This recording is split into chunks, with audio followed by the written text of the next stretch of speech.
Hey, welcome back, listeners, to another edition of Interventions and Attentions. I'm Brad, your podcast host, coming in for another weekly episode of Interventions and Attentions. Thanks for joining us.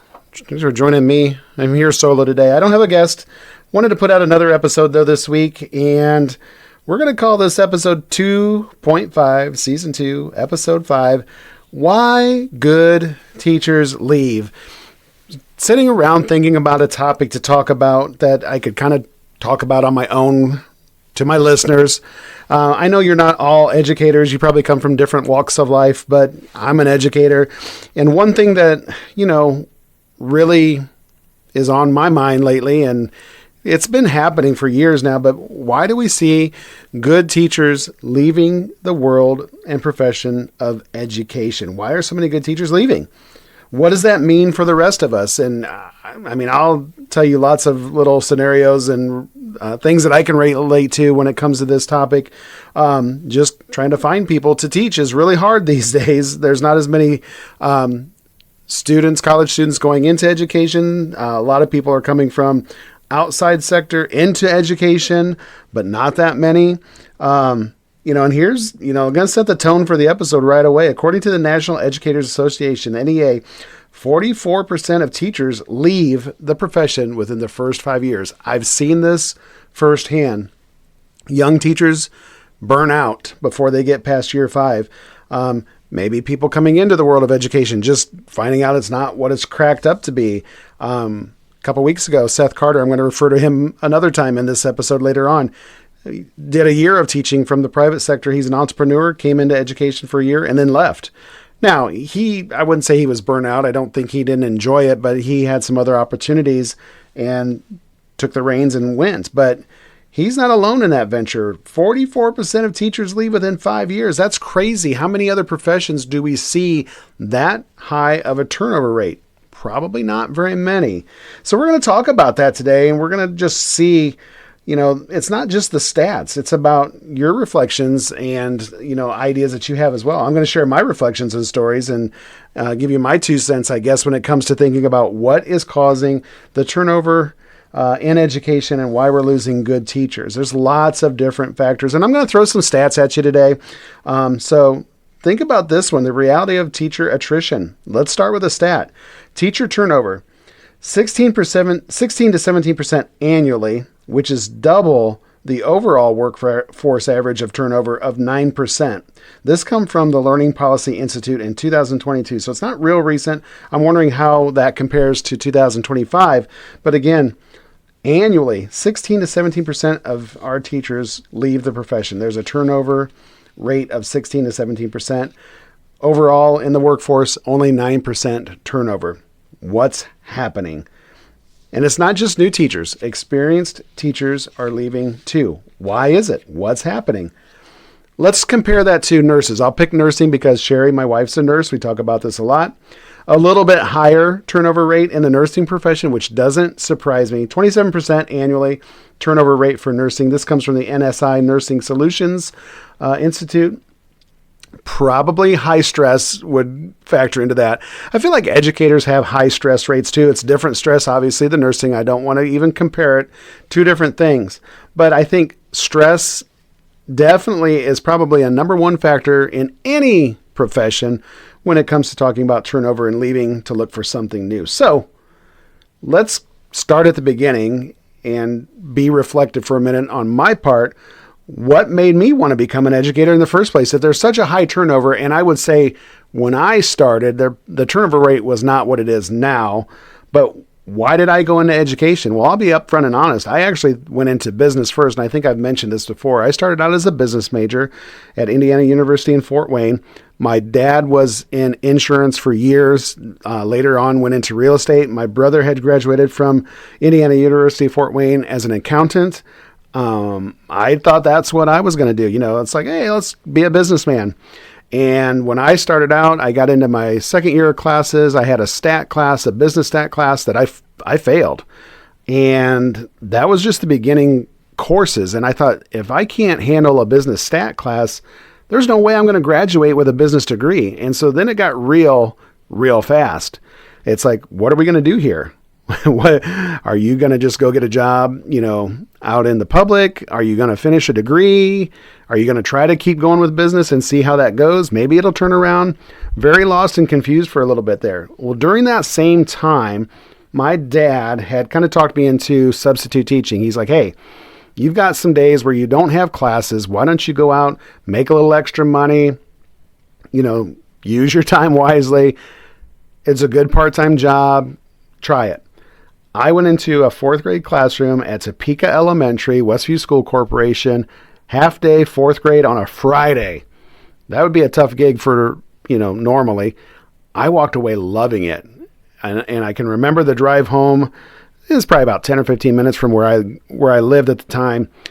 And I was really scared because I wanted to change my major. I knew from that moment that was my calling. That was what I wanted to do. But to tell my parents, like, hey, I'm going to punt here and change majors. Are you going to support this? And when we had that conversation, they were very supportive. They said, yeah, if this is what you love and this is what you think you're going to love and you're going to do it the rest of your life, then do it. Go for it. So I switched majors. It put me behind a little bit. It actually, took me another 4 years to graduate. It was almost like starting over. So I did undergrad in 6 years. I've talked about this before. It wasn't easy, but I did it. And that's, so why did I go into it? Going back to the question, why did I go into education? I fell in love with it right away. From a half day of substitute teaching, fell in love with it. I continued to substitute teach while I was taking my classes. A, it gave me a good experience. B, it gave me some money to go along the way. But again, it just solidified why I was doing what I was doing and where I needed to be. Through that process, though, from the beginning till now, have I ever personally thought about leaving the profession and what stopped me? I will say yes, absolutely. I've thought about it several times. There was a point in my career about 6 years ago where the corporation that I was working in at the time was going through some major restructuring, closing down 2 elementary buildings. Administrators were not guaranteed a position. I didn't know if I was staying or leaving. I didn't have any stake in the game. I didn't know until my superintendent walked in and said, you're going to stay and you're going to be the intermediate principal. Walked over and told my assistant principal that she was done. She was gone. That was really nerve-wracking and scary. And through that process of not knowing where I was going to land, I was seriously thinking maybe this is not where I'm supposed to be after almost 20 years at that point. I mean, I was closing in on that timeline quickly. And I started kind of soul searching, like, can I go to a university and work? Could I teach at that level? Do I go back in the classroom? I'd been out of the classroom for longer than I had been in the classroom. I don't know that I could have done that because things had changed so quickly. When you leave the classroom and become an administrator, you're still a teacher, but you lose, in my opinion, how do I want to say it? You kind of lose that knack for teaching, and it changed a whole lot from when I was in the classroom. If I went back into the classroom today and tried to teach the way I was teaching back in 1997 to 2003, the kids wouldn't learn. They wouldn't learn as well as they should learn because I was not using best practices then. It was very much open up the teacher's edition. Okay, we're on lesson 3 today. Everybody open their math books to page 46. I'm going to show you how to do it. You're going to go do it. I'm going to grade your homework. Boom. It wasn't a bad model, but I wasn't really focused in on best practices. And again, I was young. I only taught 6 years in the classroom. I was still trying to figure that whole thing out. But going back to the original question, there's been times, yes, where I've thought about what I could do outside of being an educator, but I never come up with an answer either. I don't know what I would do. I feel like this is my calling. This is what I've poured my heart and soul into for almost 22 years now, or I guess this is my 22nd year of just being an administrator. Tack on 6 more years as a 5th grade teacher, and you're pushing 30 years. It would be hard for me to leave unless I just got pushed out and had to go do something on my own. I don't know what that would be. I don't know what that would look like. And we'll talk a little bit more about that through this process, I guess. But let's get back into the topic of burnout. Luckily, I don't feel like I burn out. There's times where I maybe feel a little bit of that, but I have to say, as an administrator, I think administrators are in a lot better place than teachers are. Teachers are on the forefront. They're right up on the front lines. I can see why the workload and the burnout gets to them as quickly as it does. Here's another stat. 85% of teachers say that workload is unmanageable, and that is from RAND from 2022. I hear this a lot. I see this a lot. I see the stress in my teachers. Some handle it better than others. Some put on better fronts. But when it comes down to it, workload is getting tough, whether that is due to class size, the hours that teachers have to put into prepping and planning instruction and lessons, grading papers. And that doesn't matter if you're a kindergarten teacher all the way up to a senior biology teacher. The workload is crazy heavy for teachers today. And then you tack on all the different personalities that enter into your classroom and sit in the little seats in front of you. You're talking kids that come from trauma. You're talking kids with learning disabilities sometimes, or emotional disabilities, or just anxiety that they come to us with nowadays. These are things that we didn't see as much 25, 30 years ago. So you tack that onto all the just teacher stuff that they're doing, the workload becomes quickly unmanageable. Teachers average, another stat for you, 50 plus hours a week in their workload. And I would say that's on the minimal size. I'm going to guess it's closer to 60 to 75 hours for most teachers. Obviously, you can't get that done in a workday. That means things that are going home, things that are getting done on the weekends, which takes away from family time and other things. Again, we wonder why teachers are getting burnout and why the workload is so crazy. It's out of control. So, we talk about the joy of teaching kids versus the noise around teaching. All the quote unquote stuff that sucks the joy out of us, that workload, is really contributing to the burnout and taking away from just the joy of teaching. And I think that's one of the big differences. When you look back 25, 30 years ago, you were able to just teach. Yeah, you had to grade papers and there was other things. And I'm sure if we jumped into the time machine and jumped back to about 1985 and talked to some teachers, they would tell you that their workload is heavy, but it would not look and sound the same as the workload of my teachers today. I think they would have a greater love for teaching. And I'm not trying to compare that to my teachers. I think my teachers have a great love for teaching. I have a great love for education and teaching. But at that time, back in the day, I feel like you were able to just do that. You were just able to teach and enjoy your kids and being in the classroom and not have to get burdened with the workload that we have today. So what parts of the job drain me or my teachers the most, and which still give us energy? Again, I'm lucky because coming from the admin side, I don't feel like I'm getting drained like my teachers are. Mine looks different. It's a different type of workload. It's a different type of stress. Mine, I feel like, is more manageable, and I don't feel like I let it get to me as much. But for teachers, it's tough. It's that stuff. It's the busy work, the things that don't pertain directly to the teaching in the classroom. It's the paperwork. It's the data collection. It's the meetings. It's the case conferences. It's the professional development. It's even the collaboration. For as much as we love collaboration and need collaboration as teachers, it's another thing that takes away from doing what I just want to do, which is, hey, just let me teach my kids. Let me be with my students. Let me teach my kids. But we can't just, as easy as it would be, we can't just work in our own lanes or stay in our own lanes or work in what I would call silos, like if we could just stay in the classroom all day long and not have to do anything but teach kids, that would be awesome. But we can't do that. It's not how it's set up nowadays. We have to do all the other things and stuff. So, absolutely, it would make our jobs easier, but all those other things are necessary and part of our teaching world today. Absolutely, they are. So is it the work itself that's burning teachers out, or is it everything else that comes with the work? I would say, in my opinion, all the other stuff that comes with it. I don't think teachers mind the work of teaching. The planning, the instruction, the teaching of the instruction, the teaching of the lesson. That part's what they signed up for and what they love to do the most. It's what they're really good at. It's all the other stuff that comes with it. And if we could just take that stuff away, I know, such a complicated word, stuff. If we could take that away, I think we could help our teachers manage the workload and the stress and maybe find that love and joy again for teaching. Let's talk about maybe comparing teaching to other professions for a minute. I did that at the beginning, looking at nursing a little bit, but burnout across other fields, like, again, healthcare is one of the high ones, law and law enforcement, social work.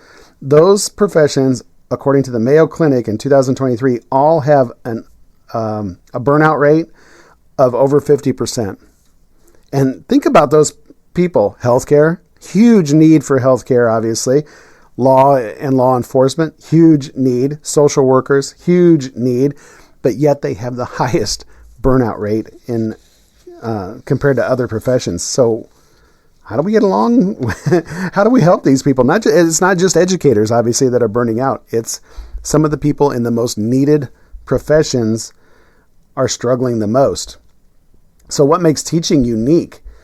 I think a lot of it is that constant emotional part of the job.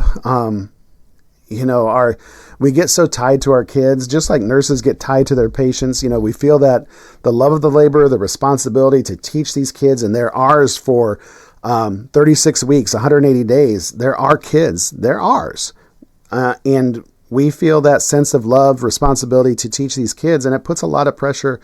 The teachers put a lot of pressure on themselves to make sure their kids are learning the things they need to learn, that they're being taken care of, that their needs are being met. And I do think that adds a lot of stress and workload onto the teachers as well. They own that, and you times that times 20, let's say 24 to 28 kids in a classroom nowadays.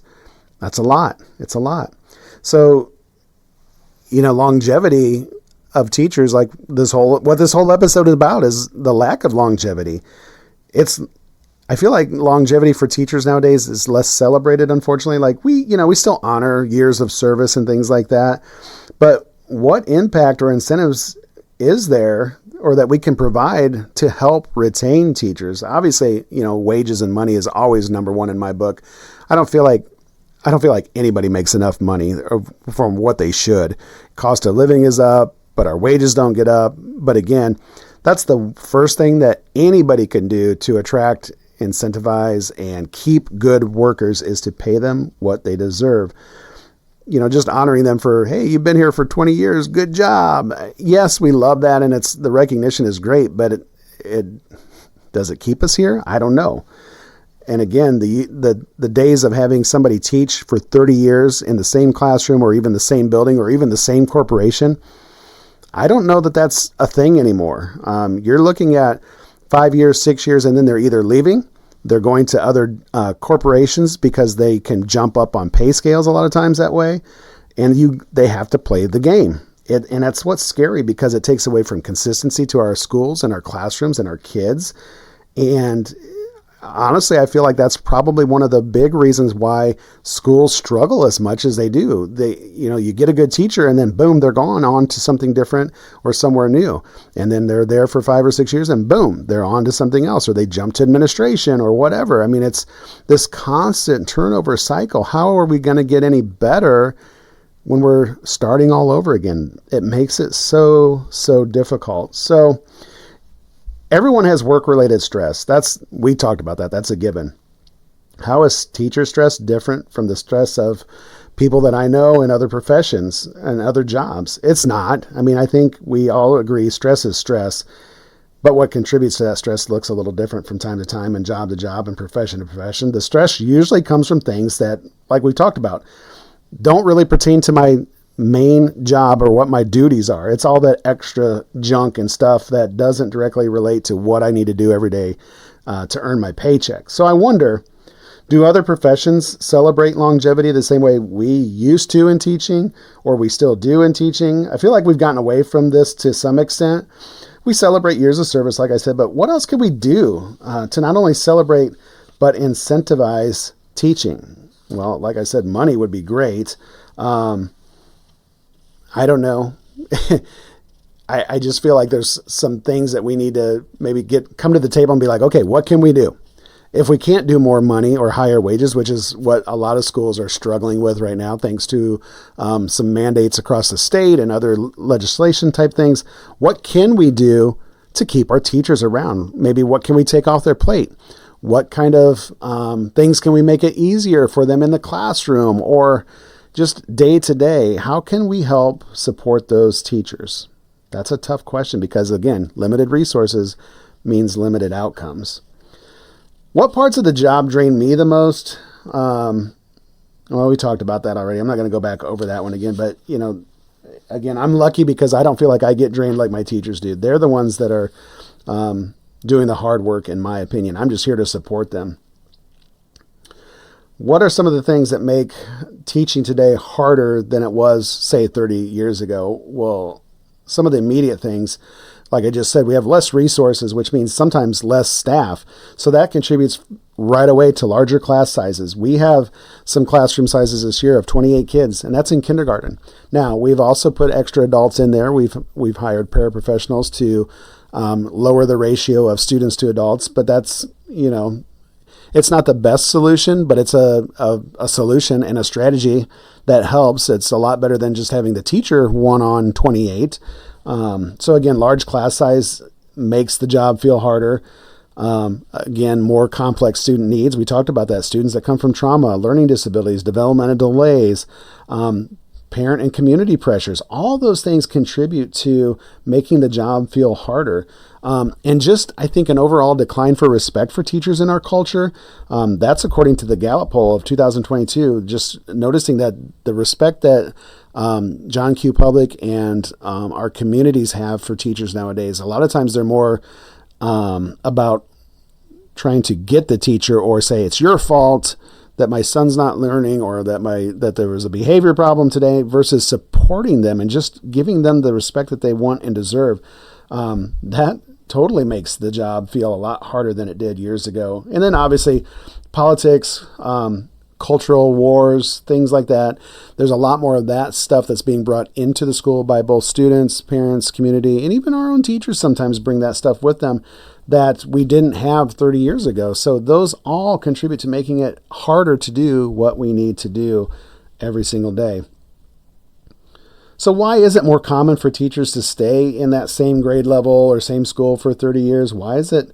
I think my wonder is it more because of that stuff? Like if we could take some of these things away, would people stick around and, start the job and finish the job and retire from the job that they started, or at least in the building that they were in? Because, you get moved around from grade level to grade level. That's not uncommon, or less. It's less uncommon today than it was 30 years ago, probably. But, I had an aunt, Aunt Carol, shout out to Aunt Carol Burkhead. I believe she taught first grade for East Noble Schools in Wayne Center Elementary from the day that she was hired to the day that she retired. That's pretty uncommon now. And shout out to her for giving it all she had for those 30 plus years. But again, we're not going to see that anymore. Those days are gone. And I think it has to do with the stuff. I don't know how else to say it. It's just the stuff. What's changed?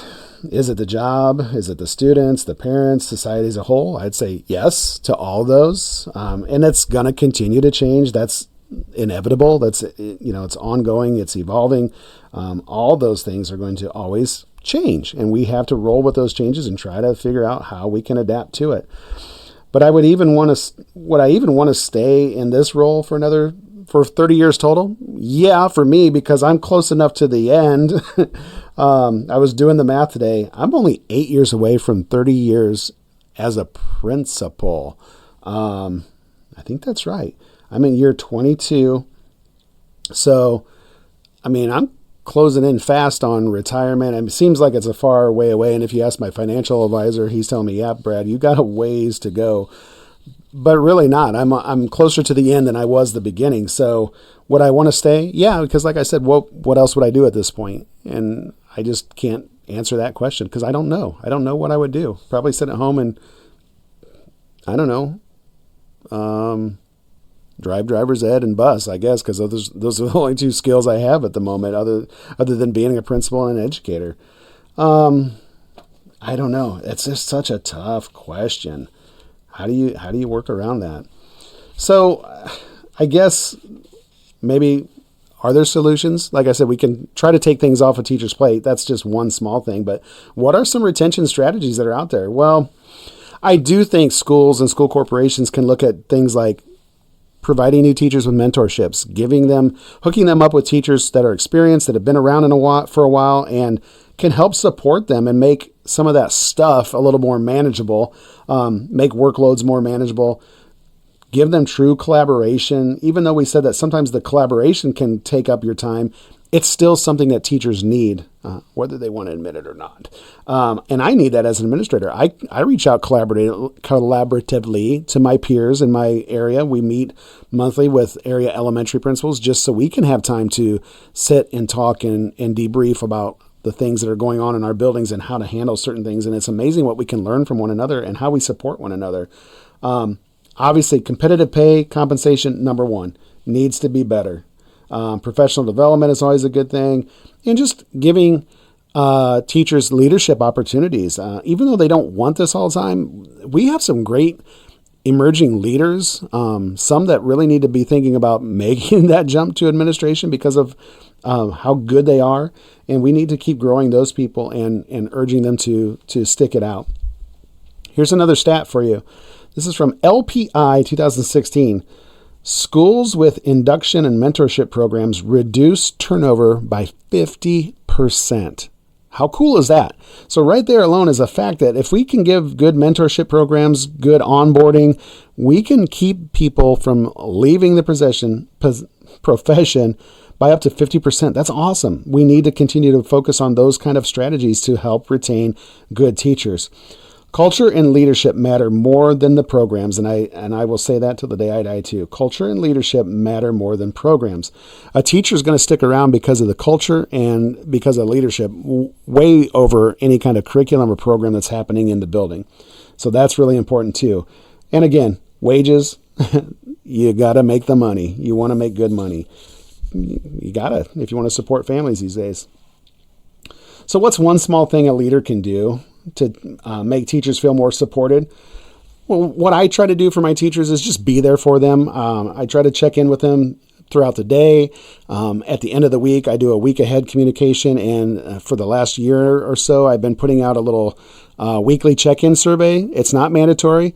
So far this year, I've had one person do it, and that's okay. It's just at least gives them the opportunity and avenue to reach out and say, this is how my week was. It was good. It was bad. I need your support. Come check in with me. I don't need your support. I'm hoping, as you know, if they do need that support, they reach out either through that or just come to me. I have a very open door policy for my teachers and staff. I want them to come lean on me when they need it. And I try to take that feedback and use it to support them or help me grow better as a leader. That's, the only way I'm going to grow is to get that feedback from them as well. Obviously, if I could change a system level thing for my teachers, would be higher pay. That's the one thing. If I had any control over it and I could wave my magic wand, raises for everybody. What keeps me personally committed to education and even knowing how hard it is, it's all I know. I'll go back to Seth Carter. He was on here recently. He's an entrepreneur. He's been in a classroom, left, came back.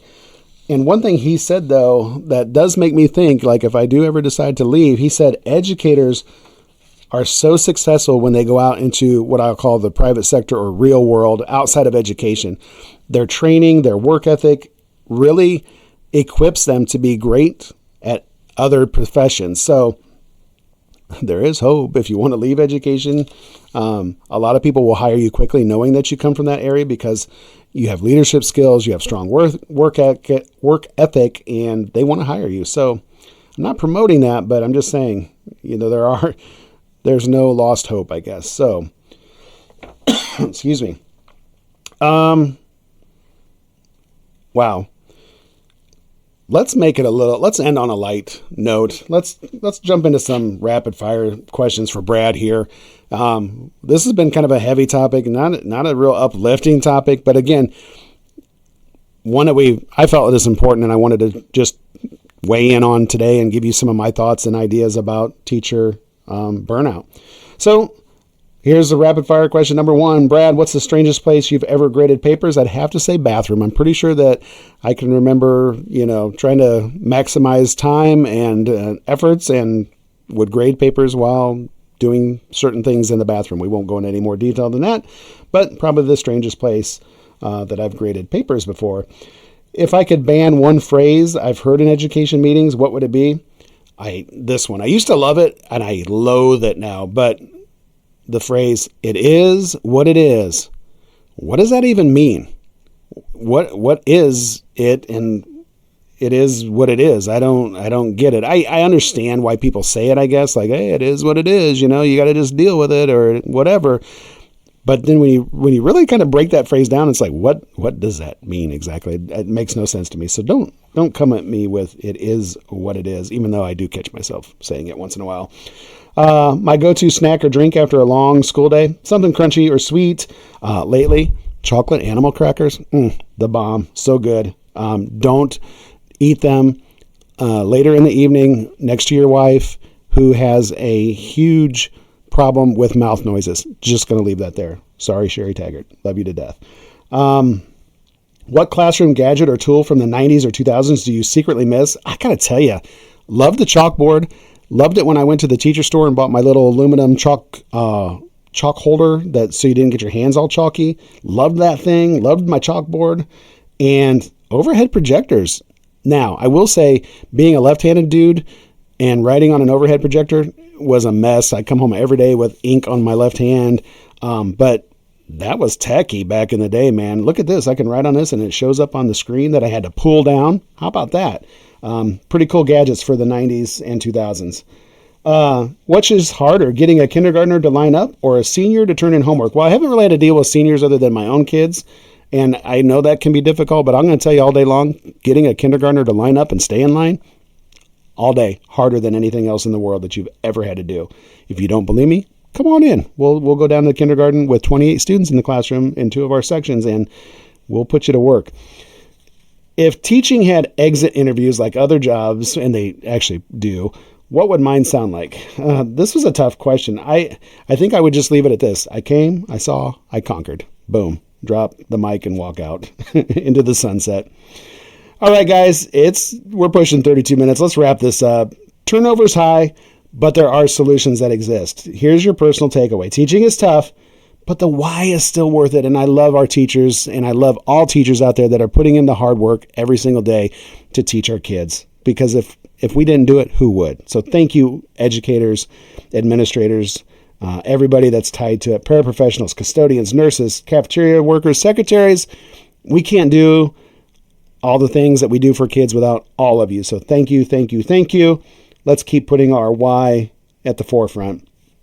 But I will say, here's my call to action for our leaders and our parents, our fellow educators. Let's reflect on how we can help keep those good teachers in the classrooms in this profession. How can we make it better? And who knows?